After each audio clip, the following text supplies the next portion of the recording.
नमस्कार। हरियाणा विद्यालय शिक्षा विभाग द्वारा प्रसारित किए जा रहे एजुसेट कार्यक्रम में मैं आपका हार्दिक स्वागत करती हूँ। हमारा आज का विषय 11वीं कक्षा की हिंदी पाठ्य पुस्तक आरोह भाग 1 में संकलित मीरा के पद हैं। मीराबाई भगवान कृष्ण की अनन्य उपासिका तो थी ही थी, लेकिन साथ के साथ हिंदी साहित्य जगत में अपना विशेष स्थान रखती हैं। हिंदी साहित्य जगत में स्वर्ण युग के नाम से जाने जाने वाले भक्ति काल की विशेष कवयित्री के रूप में उभरने वाली मीराबाई के बारे में आज हम पढ़ेंगे। इस श्रृंखला की कड़ी को आगे बढ़ाते हुए आइए सबसे पहले हम शुरुआत करते हैं मीराबाई के जीवन परिचय से। हिंदी साहित्य में कृष्ण भक्त साहित्यकारों में अपना विशेष स्थान रखने वाली मीरा का जन्म सन 1498 ईस्वी में हुआ। इनके जन्म के विषय में विद्वानों में मतभेद हैं, लेकिन अधिकतर विद्वान इनका जन्म सन 1498 ही मानते हैं। जन्म स्थान: मीराबाई का जन्म राजस्थान के मारवाड़ जिले के कुड़की नामक गांव में हुआ था। माता एवं पिता: इनके पिता रतन सिंह राठौर तथा माता वीर कुमारी थी। इनके दादा राव दादू थे।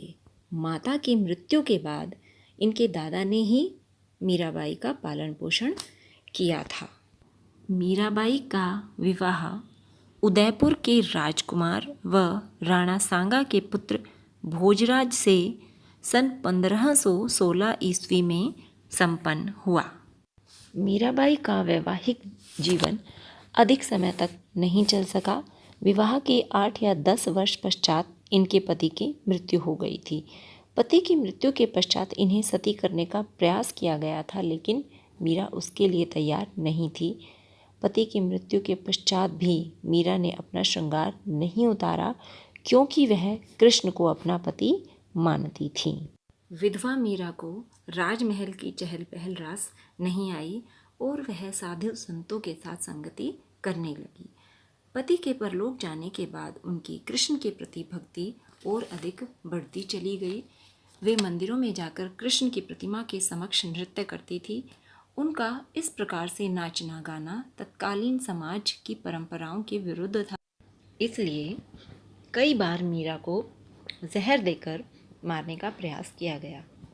घर वालों के इस प्रकार के व्यवहार से परेशान होकर मीरा द्वारका और वृंदावन चली गई। वहीं पर रहकर उन्होंने प्रभु अथवा अपने स्वामी की सेवा की। गुरु: मीरा के गुरु संत कवि रविदास थे, जिन्हें हिंदी साहित्य में रैदास के नाम से भी जाना जाता है। मृत्यु सन 1546 ईस्वी में मीरा की मृत्यु हो गई थी। ऐसा माना जाता है कि द्वारका के एक मंदिर में कृष्ण की प्रतिमा के समक्ष नृत्य करते करते मीरा की मृत्यु हो गई थी। वह कृष्ण की प्रतिमा में ही समा गई थी। प्रमुख रचनाएं: मीराबाई बहुत अधिक शिक्षित नहीं थी, परंतु साधु संतों की संगति में रहने के कारण उनका अनुभव और ज्ञान व्यापक हो गया था। उन्होंने अपने प्रियतम कृष्ण के प्रति मस्ती में झूमते और नाचते हुए जो कुछ भी मुंह से निकाला वही एक मधुर गीत बन गया। नरसिंह जी का मायरा, गीत गोविंद का टीका, राग गोविंद, राग सोरठा इनकी प्रमुख रचनाएं हैं। इसके अतिरिक्त मीरा पदावली, मीरा की मल्हार, गरबा गीत भी इनकी रचनाएं हैं। साहित्यिक विशेषताएं: सादगी और सरलता मीरा के साहित्य की एक महत्वपूर्ण विशेषता है। श्रृंगार का संयोग और वियोग पक्ष इनके साहित्य में देखने को मिलता है। कांता भाव की माधुर्य भक्ति इनके साहित्य में परिलक्षित होती है। सामाजिक और वैचारिक बंधनों का विरोध भी इनके साहित्य में दिखाई देता है। तत्कालीन समाज में फैली रूढ़ियों के विरोध के साथ साथ भारतीय इतिहास तथा संस्कृति की सुंदर झलक इनके साहित्य में दिखाई देती है। भाषा शैली: इनके साहित्य की भाषा मुख्य रूप से राजस्थानी मिश्रित ब्रज भाषा है, लेकिन उसके साथ साथ गुजराती, पंजाबी, खड़ी बोली, उर्दू के शब्द भी दिखाई देते हैं। तुकांत छंद के प्रयोग होने के कारण भाषा में लयात्मकता, गेयात्मकता, संगीतात्मकता अनायास ही दिखाई देती है और काव्य के सौंदर्य में चार चांद लगाती है। अपने अध्ययन की कड़ी को थोड़ा सा और आगे बढ़ाते हुए पाठ का आदर्श वचन आरंभ करते हैं। मेरे तो गिरधर गोपाल दूसरो ना कोई, जाके सिर मोर मुकुट मेरो पति सोई, छाड़ी दई कुल की कानी कहा करी है कोई, संतन ढिग बैठी बैठी लोक इलाज खोई, असवन जल सींच सींच प्रेम बेली बोई, अब तबेली फैली गई आनंद फल होई, दूध की मथनियाँ बड़े प्रेम से विलोई, दधी मती घृत काढ़ी लियो डारी दई छोई, भगत देखी राजी हुई जगत देखी रोई, दासी मीरा लाल गिरधर तारो अब मोही। प्रसंग प्रस्तुत पद 11वीं कक्षा की हिंदी पाठ्य पुस्तक आरोह भाग 1 में संकलित मीरा के पद से अवतरित है। यह पद नरोत्तम दास स्वामी द्वारा संपादित मीरा मुक्तावली से लिए गए हैं। इसमें मीरा श्री कृष्ण को अपना पति स्वीकार करती है और उसके अतिरिक्त किसी की भी भक्ति नहीं करना चाहती। मीरा की कृष्ण के प्रति अनन्य भक्ति और प्रेम इस पद के माध्यम से प्रकट होती है। मीरा कहती हैं कि मेरे तो गिरधर गोपाल दूसरो ना कोई। गिरधर यानी पर्वत को धारण करने वाले, गोपाल गायों को पालने वाले अर्थात कृष्ण। मीरा कहती है कि मेरे स्वामी तो सिर्फ गिरधर गोपाल ही हैं, उनके अतिरिक्त मेरा कोई भी नहीं है। जाके सिर मोर मुकुट मेरो पति सोई, जिसके सिर पर मोर की पंखों का मुकुट है अर्थात कृष्ण, वही मेरे पति हैं, मेरे प्रभु हैं, मेरे स्वामी हैं। मैंने अपना सर्वस्व उन्हीं को ही समर्पित कर दिया है। छाड़ी दई कुल की कानी कहा करी है कोई। छाड़ी दई यानी छोड़ देना, कानी यानी मर्यादा, करी है यानी करना। मीराबाई कहती हैं कि मैंने अपने ईश्वर को पाने के लिए कुल की मर्यादा को छोड़ दिया है। अब मेरा कोई क्या कर सकता है, अर्थात मुझे अब किसी की कोई परवाह नहीं है। मेरा सर्वस्व श्री कृष्ण के लिए है और उन्हीं को ही समर्पित है। संतन ढिग बैठी बैठी लोक लाज खोई। मीराबाई कहती हैं कि मैंने संतों के साथ संगति करके अपनी लोक लाज को खो दिया है। तत्कालीन समाज की व्यवस्था कुछ इस प्रकार की थी कि स्त्रियां घर से बाहर भी नहीं निकलती थी और पर्दे में भी रहती थी। लेकिन मीराबाई साधु संतों के साथ भजन कीर्तन करने और मंदिर में जाने के लिए घर से बाहर भी निकलती थी और पर्दे में भी नहीं रहती थी। मीरा के इस प्रकार के कार्यों को समाज विरोधी कार्य बताया गया है। इसलिए मीरा कहती हैं कि मैंने संतों के साथ बैठकर लोक लाज को खो दिया है। असवर जल सींच सींची प्रेम बेल बोई। मीरा कहती हैं कि बहुत समय पहले मैंने कृष्ण की भक्ति और प्रेम रूपी एक बेल बोई थी। उस बेल को मैंने अपने आंसुओं से सींच सींच कर बड़ा किया है। और मीरा ने यहाँ आंसुओं से सींचने की बात इसलिए कही है क्योंकि समाज द्वारा उन्हें बहुत अधिक दुख दिए गए थे। उन्हें मारने के लिए जहर दिया गया था, सांप का पिटारा भी उन्हें मारने के लिए भेजा गया था और विभिन्न प्रकार के अपमानजनक शब्द बोलकर उन्हें प्रताड़ित भी किया गया था। मीरा का यह दुख आंसुओं के रूप में बाहर आया, जिससे उन्होंने अपनी भक्ति और प्रेम रूपी बेल को सींचा और बड़ा किया। अब ते बेली फैली गई आनंद फल होई। बेली यानी बेल, फैली यानी फैल जाना, आनंद यानी आनंद। मीरा कहती हैं कि अब तो उसकी बेल, जिसने उसे बहुत पहले बड़े प्यार से बोया था, वह बहुत घनी हो गई है और चारों तरफ फैल गई है और अब उसमें आनंद रूपी फल भी लगने लगे हैं।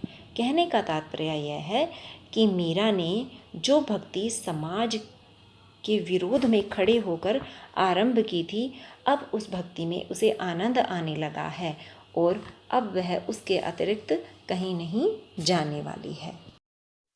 कहने का तात्पर्य यह है कि उसे प्रभु की भक्ति करने में बहुत अधिक आनंद की प्राप्ति होती है।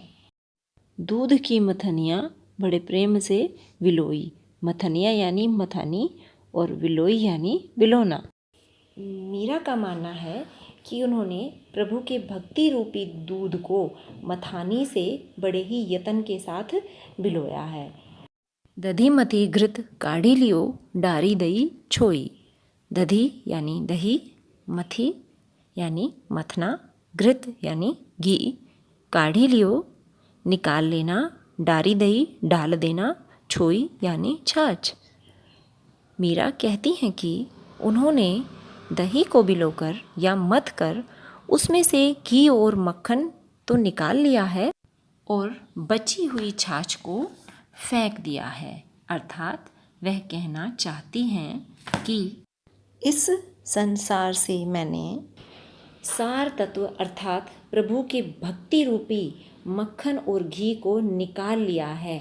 बाकी जो भौतिक चीज़ें रह गई हैं, जिनको पाने के लिए इंसान उनके पीछे दौड़ता रहता है लेकिन उनसे प्राप्त कुछ नहीं होता है, उनको मैंने छोड़ दिया है।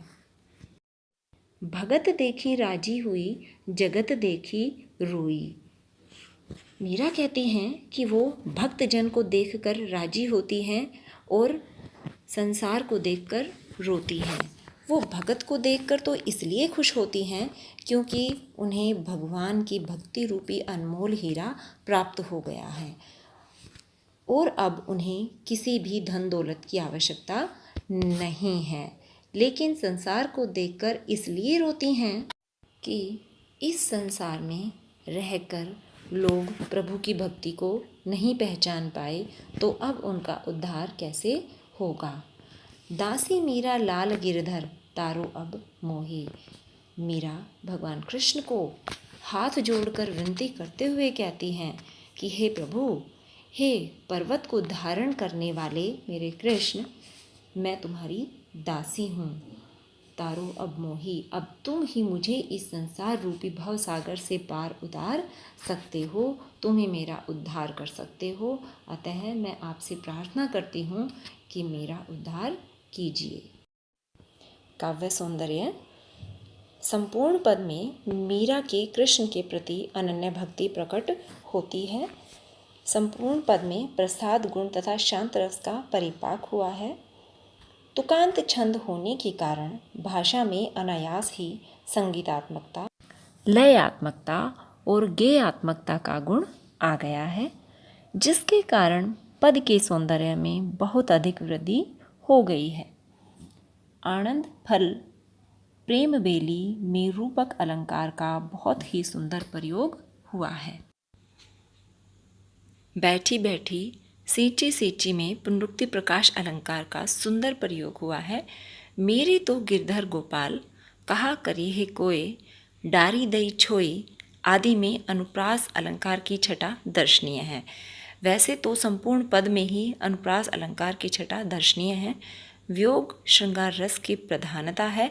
भाषा में राजस्थानी मिश्रित ब्रज भाषा का प्रयोग दर्शनीय है। भाषा बहुत ही सुंदर बन पड़ी है। आदर्श वाचन। पग घुंघरू बांध मीरा नाची, मैं तो मेरे नारायण सो आप ही हो गई साची।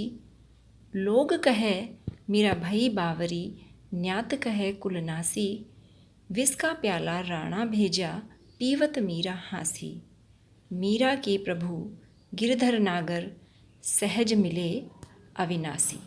प्रसंग। प्रस्तुत पद 11वीं कक्षा की हिंदी पाठ्य पुस्तक के आरोह भाग 1 में संकलित मीरा के पद से अवतरित है। यह पद नरोत्तम दास स्वामी द्वारा संपादित मीरा मुक्तावली से लिए गए हैं। पग घुंघरू बांध मीरा नाची।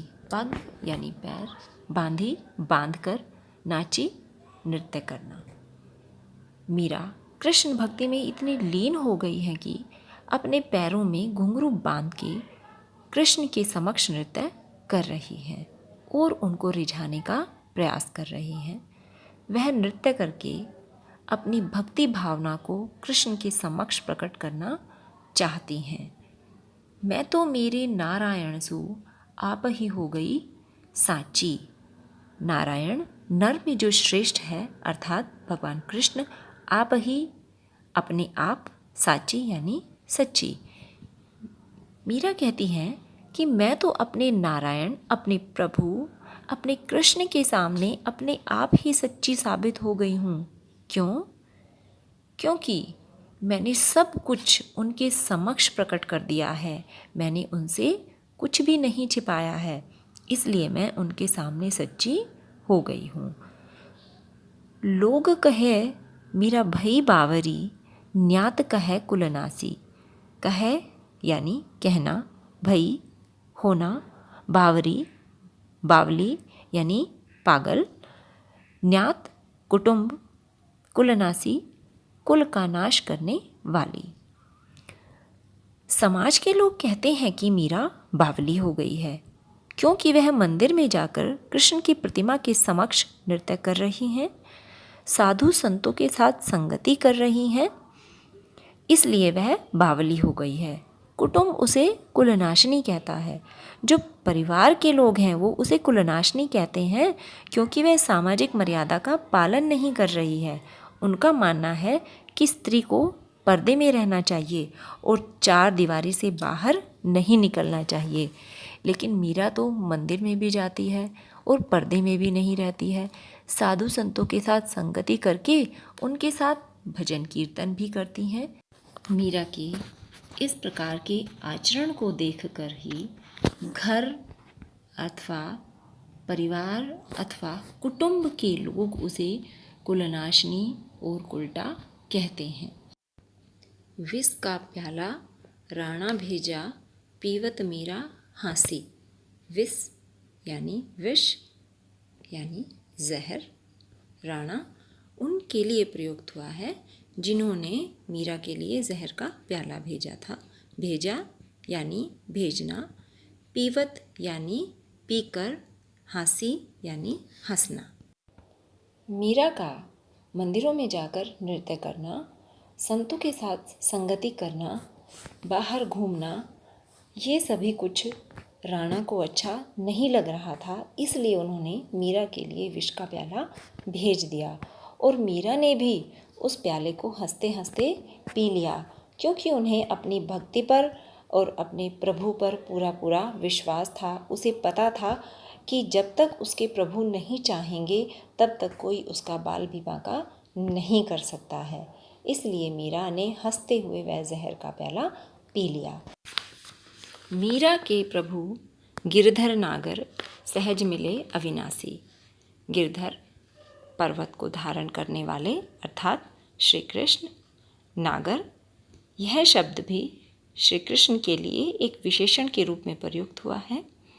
सहज आसानी से, बड़ी ही सरलता से। अविनाशी जिसका विनाश नहीं हो सकता अर्थात ईश्वर। मीरा कहती हैं कि उनके प्रभु गिरधर नागर हैं अर्थात पर्वत को धारण करने वाले श्री कृष्ण ही उनके पति हैं, उनके प्रभु हैं, उनके स्वामी हैं। और मीरा का मानना है कि यदि कोई भी सच्चे मन से प्रभु की भक्ति करता है तो प्रभु को बड़ी ही सहजता से, बड़ी ही आसानी से प्राप्त किया जा सकता है। कहने का तात्पर्य ये है कि ईश्वर को भक्ति की भावना चाहिए होती है, उन्हें दिखावे की आवश्यकता नहीं होती है। समाज में फैले हुए जो विभिन्न प्रकार के बाह्य आडंबर हैं, जो दिखावा है, उससे प्रभु को प्राप्त नहीं किया जा सकता। उनको प्राप्त करने का तो एकमात्र साधन सच्ची भक्ति है। सच्ची भक्ति से ही उन्हें बड़ी सहजता से प्राप्त किया जा सकता है। काव्य सौंदर्य। संपूर्ण पद में मीरा की कृष्ण के प्रति अनन्य भक्ति प्रकट होती है। संपूर्ण पद में हम देखते हैं कि किस प्रकार समाज के विरोध को सहन करते हुए मीरा कृष्ण की भक्ति करती हैं। पद में कहीं कहीं पर बाह्य आडंबरों का विरोध परिलक्षित होता है। प्रसाद गुण तथा शांत रस का परिपाक हुआ है। भाषा में संगीतात्मकता और गेयात्मकता का गुण विद्यमान है। संपूर्ण पद में अनुप्रास अलंकार की छटा दर्शनीय है। वियोग श्रृंगार की प्रधानता है। भाषा में राजस्थानी मिश्रित ब्रज भाषा का प्रयोग हुआ है। आइए अब कुछ कठिन शब्दों के अर्थों को समझ लेते हैं। पति, स्वामी, कानी, लाज या मर्यादा, आसवन जल, आंसुओं के जल, विलोई, मथी, घृत, घी, डारी दही, छोड़ दी, सोई, वही, डिग, निकट, बेली, लता या बेल, दधी, दही, काढ़ी, निकालना, छोई, सारहीन अंश, राजी यानी प्रसन्न, साची, सच्ची, कुलनाशी, कुल का नाश करने वाली, विष, हंसी, हंस पड़ी, ज्ञात, कुटुंब के लोग, पीवत, पीती हुई, सहज रूप से, आसानी से, आराम से। आइए अब अभ्यास के प्रश्नों को देखते हैं। प्रश्न: मीरा कृष्ण की उपासना किस रूप में करती हैं? वह रूप कैसा है? उत्तर: मीरा कृष्ण के सगुण रूप की उपासना करती हैं। मीरा गोवर्धन पर्वत को धारण करने वाले, सिर पर मोर मुकुट धारण करने वाले और गायों का पालन करने वाले कृष्ण की उपासना करती हैं। मीरा उन्हें अपना पति मानती हैं और यह भी मानती हैं कि कृष्ण के अतिरिक्त उनका संसार में कोई नहीं है। उन्होंने अपना सर्वस्व कृष्ण भक्ति को समर्पित कर दिया है। प्रश्न: भाव और शिल्प सौंदर्य स्पष्ट कीजिए। क: असवन जल सींची सींची प्रेम बेल बोई, अब त बेली फैली गई आनंद फल होई। ख: दूध की मथनियाँ बड़े प्रेम से विलोई, दधी मती घृत काढ़ी लियो, डारी दई छोई। भाव सौंदर्य। क: मीरा ने अपने आंसुओं के जल से सींचकर कृष्ण की प्रेम रूपी बेल को बोया है। अब प्रेम रूपी लता फैल गई है और उस प्रेम रूपी बेल में आनंद रूपी फल लगने लगे हैं। अर्थात समाज द्वारा विभिन्न कष्ट देने पर भी मीरा ने अपनी भक्ति को नहीं छोड़ा। अब तो मीरा कृष्ण में इतनी लीन हो गई है कि उन्हें अब कृष्ण भक्ति में ही असीम आनंद की प्राप्ति होती है। शिल्प सौंदर्य। सींची सींची में पुनरुक्ति प्रकाश अलंकार का प्रयोग हुआ है। प्रेम बेली और आनंद फल में रूपक अलंकार है। तुकांत छंद का सुंदर प्रयोग हुआ है। राजस्थान मिश्रित ब्रज भाषा का प्रयोग हुआ है। भाषा में लयात्मकता और गेयात्मकता का गुण विद्यमान है। वियोग श्रृंगार रस देखने को मिलता है। दूध की मथनियाँ बड़े प्रेम से विलोई, दधी मथी घृत काढ़ी लियो, डारी दई छोई का भाव सौंदर्य होगा। मीरा का मानना है कि उन्होंने श्री कृष्ण के भक्ति रूपी दूध को अपने अनन्य प्रेम के साथ बिलोया है। उन्होंने दही को मथकर मक्खन और घी जैसे तत्वों को निकाल लिया है और छाछ को छोड़ दिया है। अर्थात उन्होंने संसार में आकर संसार के सार तत्व श्री कृष्ण को ग्रहण कर लिया है और बाकी सारहीन संसार को छोड़ दिया है। मीरा पूर्ण रूप से कृष्ण की भक्ति में लीन हो चुकी हैं। मीरा पूर्ण रूप से कृष्णमय हो चुकी हैं। शिल्प सौंदर्य। रूपक अलंकार का सुंदर प्रयोग हुआ है। राजस्थानी मिश्रित ब्रज भाषा का भी सुंदर प्रयोग हुआ है। भाषा में लयात्मकता और गेयात्मकता का गुण विद्यमान है। प्रसाद गुण है। तो इस प्रकार से हम कह सकते हैं कि मीराबाई ने बहुत ही सुंदर भाषा के साथ अपने पदों की रचना की है। प्रश्न, लोग मीरा को बावरी क्यों कहते हैं? लोग मीरा को बावरी इसलिए कहते हैं क्योंकि मीरा पूर्ण रूप से कृष्ण के रंग में रंग गई है। मीरा ने कृष्ण को पति के रूप में स्वीकारा है। उसने समाज की लोक लाज को छोड़कर उसने संतों के बीच बैठना आरंभ कर दिया है। पैरों में घुंघरू बांधकर उसने नाचना आरंभ कर दिया है। वह मंदिर में जाती है और कृष्ण की प्रतिमा के समक्ष नृत्य करती है। उसने कुल की मर्यादा को भी छोड़ दिया है। उसने लोगों की परवाह करनी बंद कर दी है। लोगों ने मीरा को इसी कारण से बावरी कहा है। कोई भी व्यक्ति जब सामाजिक नियमों का उल्लंघन करता है तो समाज उसका विरोध करना आरंभ कर देता है। कुछ इसी तरह का व्यवहार मीराबाई के साथ भी हुआ। अगला प्रश्न, विष का प्याला राणा भेजा पीवत मीरा हंसी, इसमें क्या व्यंग छिपा है? मीरा का कृष्ण के प्रति अनन्य प्रेम देखकर तथा संतों के साथ उसका नाचना देखकर राणा ने उसके लिए विष का प्याला भेजा, क्योंकि राणा को लग रहा था कि मीरा समाज में उसकी मर्यादा को भंग कर रही है, उसके मान सम्मान को ठेस पहुंचा रही है। इसलिए उन्होंने ऐसा किया और जैसे ही मीरा के पास विष का प्याला आया, उसने प्याले को हंसते हंसते पी लिया। इसमें व्यंग्य छिपा हुआ है कि भौतिक संसार की मोह माया में ग्रसित स्वार्थी लोग कृष्ण को नहीं जानते। उनका मानना है कि शरीर को नष्ट करने से ईश्वर प्रेम भी नष्ट हो जाएगा, जबकि वह नहीं जानते कि ईश्वर प्रेम तो अनश्वर होता है, उसको कभी भी नष्ट नहीं किया जा सकता। शरीर भले ही मर जाता है लेकिन आत्मा हमेशा अमर होती है। अगला प्रश्न, मीरा जगत को देखकर क्यों रोती हैं? उत्तर, मीरा देखती है कि संसार के लोग मोह माया में लिप्त हैं, मोह माया में फंसे हुए हैं, जिस कारण से उनका जीवन व्यर्थ ही जा रहा है। वो इस संसार में आकर कुछ भी कमा नहीं पा रहे हैं। मीरा सांसारिक सुख दुख को मिथ्या मानती है, जबकि संसार उन्हें ही सब कुछ मानता है। संसार के लोगों को इस जाल में फंसे हुए देखकर मीरा को बहुत अधिक दुख होता है, जिसके कारण मीरा की आंखों से अनायास ही दुख के आंसू निकल आते हैं। अभ्यास के प्रश्नों के बाद अब बारी आती है पद के आसपास। यहाँ पर भी कुछ प्रश्न दिए गए हैं, आइए देखते हैं। पहला प्रश्न है, कल्पना करें कि प्रेम की प्राप्ति के लिए मीरा को किन किन कठिनाइयों का सामना करना पड़ा होगा। मीरा भक्ति काल की कवयित्री रही हैं और उस समय के सामाजिक नियम आज के सामाजिक नियमों से बिल्कुल भिन्न थे। इसलिए उस समय ईश्वर प्रेम की प्राप्ति के लिए उन्हें बहुत सारी कठिनाइयों का सामना करना पड़ा होगा। मीरा एक विधवा थी, लेकिन वह कृष्ण को अपने पति के रूप में देखती थी। सबसे पहले तो उनको अपने परिवार का विरोध सहन करना पड़ा होगा।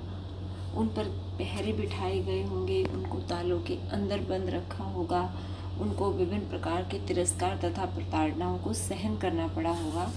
उन्हें मंदिरों में भूखे प्यासे भी रहना पड़ा होगा, लेकिन इसके बाद भी उन्होंने पूरी तन्मयता से श्री कृष्ण की भक्ति को किया। उन्होंने उनकी भक्ति में कोई भी कमी नहीं आने दी और वह इतनी प्रताड़नाओं को सहन करने के बाद भी निरंतर उनकी भक्ति में लीन रही। अगला प्रश्न, लोक लाज खोने से क्या अभिप्राय है? लोक लाज खोने से अभिप्राय घर तथा परिवार व समाज की मर्यादा का उल्लंघन करना है। मीरा संतों के साथ बैठती थी, पैरों में घुंघरू बांधकर कृष्ण के समक्ष नृत्य करती थी। उस समय के जो सामाजिक नियम हैं उनके अनुसार सामाजिक मर्यादा का उल्लंघन था। ये जो सब कुछ मीरा कर रही थी, ये सामाजिक मर्यादा का उल्लंघन कर रही थी। इसलिए मीरा को कहा गया है कि उसने लोक लाज खो दी है। अगला प्रश्न, मीरा ने सहज मिले अविनाशी क्यों कहा है? मीरा का मानना है कि जो भक्त निर्भय होकर भक्ति मार्ग पर निरंतर आगे बढ़ते रहते हैं और रास्ते में आने वाली सभी बाधाओं को दूर करते रहते हैं, उसे अविनाशी प्रभु बड़ी सहजता के साथ प्राप्त हो जाते हैं। उन्हें बड़ी सहजता से ही प्रभु के दर्शन भी हो जाते हैं और प्रभु का सानिध्य भी प्राप्त होता है। अर्थात सच्चे मन से की गई भक्ति से ईश्वर को सहज ही प्राप्त किया जा सकता है। मीरा यहाँ पर बता देना चाहती हैं कि हम सच्ची भक्ति से ही ईश्वर को प्राप्त कर सकते हैं, अन्यथा नहीं। अगला प्रश्न, लोग कह मीरा भई बावरी, न्यात कह कुलनासी। मीरा के बारे में लोग, समाज और न्यात कुटुंब की ऐसी धारणाएं क्यों हैं?